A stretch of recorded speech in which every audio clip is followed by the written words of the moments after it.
and the grand jury believed that she wrote it.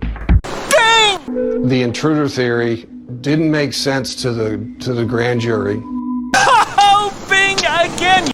Now, if you put yourself in the shoes of the grand jurors and you say, is there any definitive, undoubted evidence, indisputable evidence from the intruder?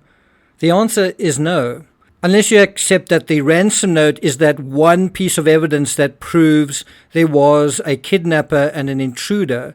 But then you've kind of got to imagine someone crawling through the basement window in a hazmat suit, not leaving behind any debris, any dirt, not leaving behind any absolute signs of DNA. I mean, clear DNA traces.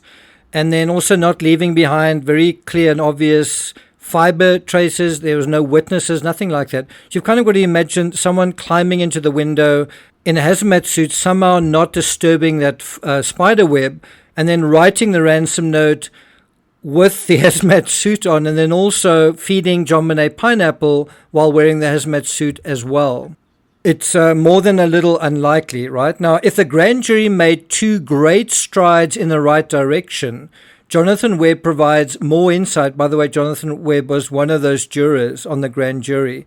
He provides more insight on the Killing of JonBenet podcast, which came out a year before his appearance on the 2020 documentary on ABC. But here on this explicitly Apologia podcast, it feels like we're taking one step back. My name is Jonathan Webb. I lived in Boulder, Colorado in the late 90s. I was a graduate student at the University of Colorado, and then I was brought in as a potential juror.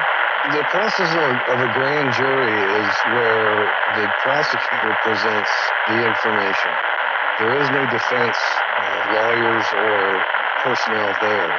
It's simply the prosecutor presenting the evidence as they have found it. So it seems like here we have a reliability problem. Lou Smith definitely was part of the defense personnel, as was John Douglas. We're going to deal with him a little bit later in this episode, as was Ellis Armistead. It may be that Webb is simply trying to introduce the concept in a global way, but it seems like this Pro-Ramsey podcast is trying to turn his statement into apologia. He does offer some interesting peeks into the nuts and bolts of what it was like being part of the grand jury investigating the Ramsey case. I got nightmares in my head, I fear. Thoughts build up until I can't feel. My mind fills up into a creature, and it haunts me somewhere much deeper. I got nightmares in my head, I fear. Hello and welcome to True Crime Rocket Science on my birthday. So Timmy's Masters had another birthday. It's been quite a nice day here. I hope you're having a nice day wherever you are. In this analysis, we're going to look at a very interesting aspect regarding John Douglas and this idea of two perpetrators. And this question incredibly came up from a grand juror. And so I must say, if I was interviewing Jonathan Webb, I would be asking him about that. What was his opinion on that question? By the way, these quotes from Jonathan Webb, they come from the Killing of JonBenet, the Final Suspects podcast dated January 6, 2020. I'll put a link to that in the description. If you're finding this analysis worthwhile, please hit the subscribe button. If you want to wish me a very happy birthday and you've never done it before, you can hit the thanks button and let's get started. We were allowed to take notes, ask questions of the witnesses, and we saw a lot of information from everything from individuals that were related to the case to handwriting experts to medical experts doing the autopsy, etc. So I hope you were able to make out what he was saying through the static in that particular clip. Now, John Douglas in Law and Disorder, that was a book he wrote published in February 26, 2013, which is the same year that it became known that the grand jury did vote to indict. So the same year that he published this book, was when it became known that the grand jury voted for 4 indictments. Anyway, John Douglas, recounting his experience testifying to the grand jury, writes the following. I recall one member asking me something like, what if we told you there was evidence that 2 people were involved in this crime? And I think we need an ominous booming noise here. Think about that. This is coming from one of the jurors.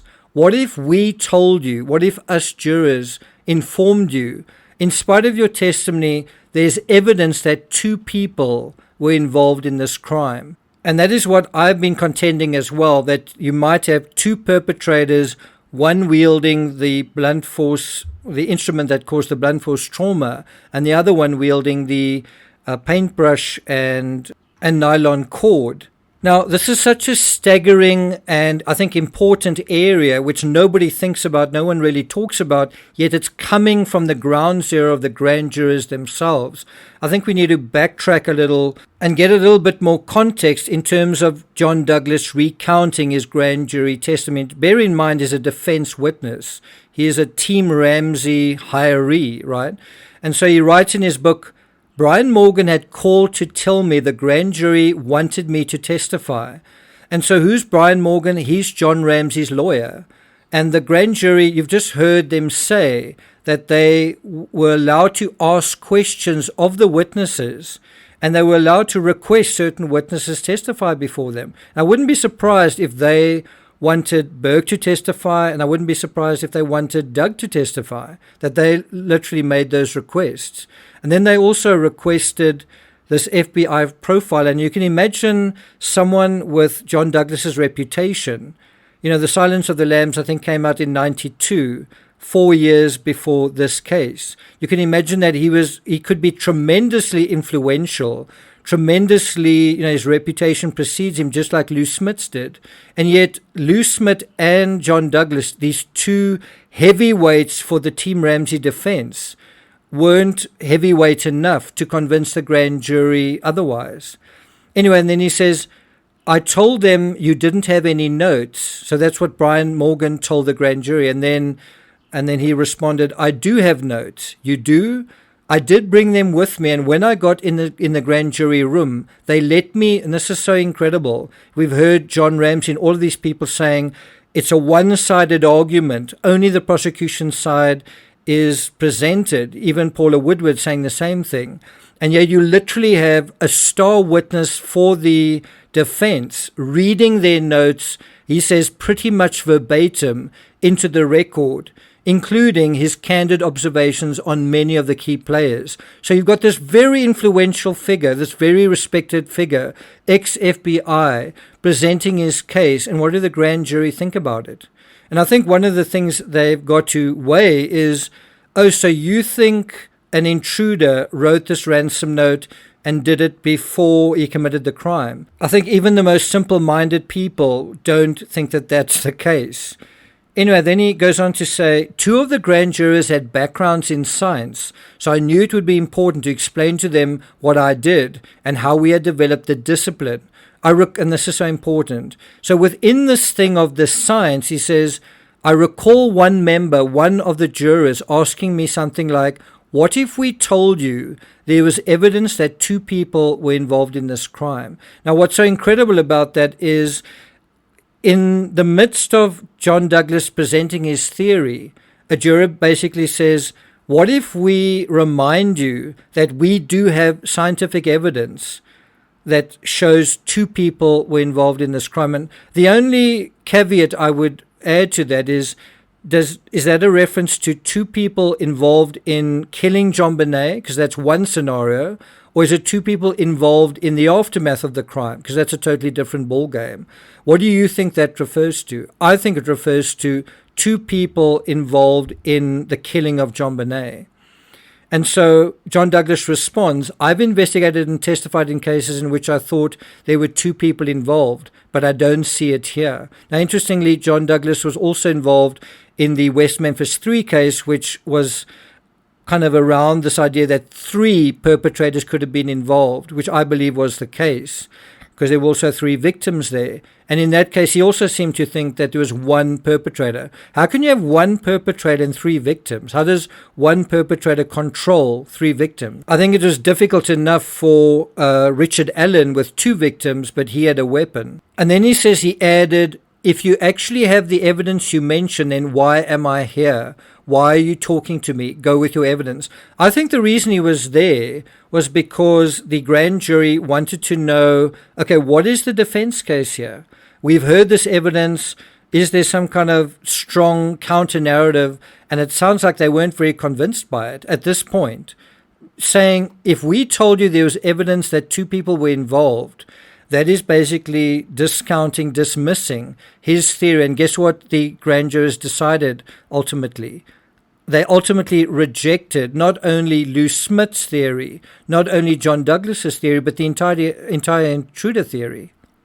So it's quite interesting that he writes, he backed off. I don't think it's a case that he backed off. I think it's a case that the grand juror thought, okay, so that's what you think. And then on October 13th, 1999, the grand jury and Alex Hunter announced they had found insufficient evidence to indict anyone in the murder of JonBenet Ramsey, since Colorado law specified that a true bill of indictment must be signed by both the jury foreman and the district attorney. It remained ambiguous which party had led the way in not indicting the Ramseys or anyone else. And of course, this was published in 2013, the same year that it emerged that actually the grand jury had voted to indict. And so I don't know. I don't have the most current copy of Law and Disorder. Have they updated it to show the reality of this case? Has the author updated it to show this contradiction between his evidence and what the grand jury found? I'd really like to know that. But this is indeed mysterious, isn't it? 2 people involved in which crime? Again, is it the killing of JonBenet or the covering up of the killing? In any event, it's interesting that John Douglas sees a single individual committing this crime. As I say, this idea of someone wearing a hazmat suit. And this implies that he thinks an intruder wrote the ransom note. And not only does John Douglas imagine a single individual when he's asked to imagine 2, I suspect there may be as many as four people in total involved in this crime. So when Douglas says, go with your evidence, and that this apparently caused the juror to back off, one really has to wonder who is smoking what in this case. I'm not going to take it further than that, but I really do want to come back to Jonathan Webb and what he says and what he says verbatim, and we will deal with that again in the next episode. Thank you for listening. Have a great weekend, and I'll see you guys next time.